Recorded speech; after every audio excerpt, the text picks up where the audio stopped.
جانتے ہو، جب ہم اللہ سے رو کر بار بار یہ کہتے ہیں کہ یا اللہ اور کتنا صبر کروں، اور کتنا صبر کرنا ہوگا مجھے، تو میری دعا کیوں نہیں سن رہا؟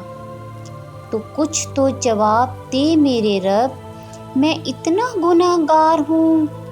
اور جانتے ہو، اس دوران شیطان ہمارے دل میں اتنے وسوسے ڈال دیتا ہے کہ ایسا لگتا ہے کہ ہر جگہ اندھیرا ہو، ہر جگہ نا امیدی، کہ اللہ میرے ہی ساتھ ایسا کیوں کر رہا ہے، میری دعا قبول ہی نہیں ہو رہی۔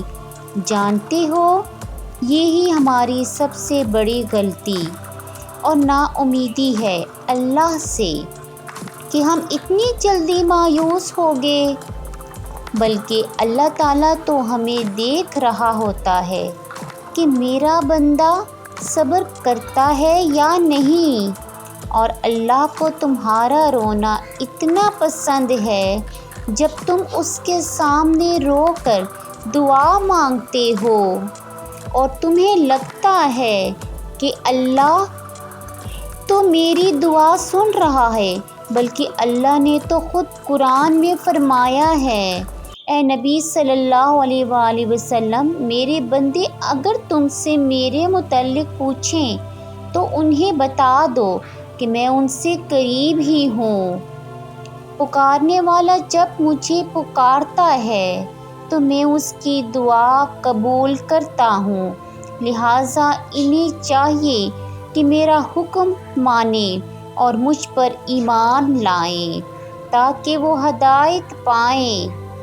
جانتے ہو، قرآن پاک میں اللہ تعالیٰ نے صبر کا ورڈ اتنی بار واضح کیا ہے، تو کوئی تو بات ہے نا۔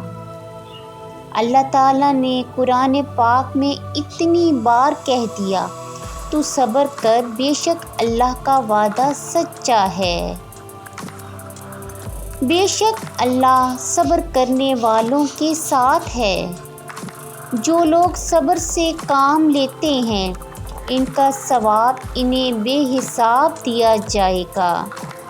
صبر اور نماز سے مدد لو۔ تو جب اللہ نے یہ قرآن میں کہہ دیا تو پھر کیوں پریشان ہوتے ہو؟ اور ایک اور چیز، بجائے اس کے کہ اللہ ہمارے لیے کچھ کرے، کیوں نہ ہم اس چیز پر فوکس کریں کہ ہم اللہ کے لیے کیا کر سکتے ہیں۔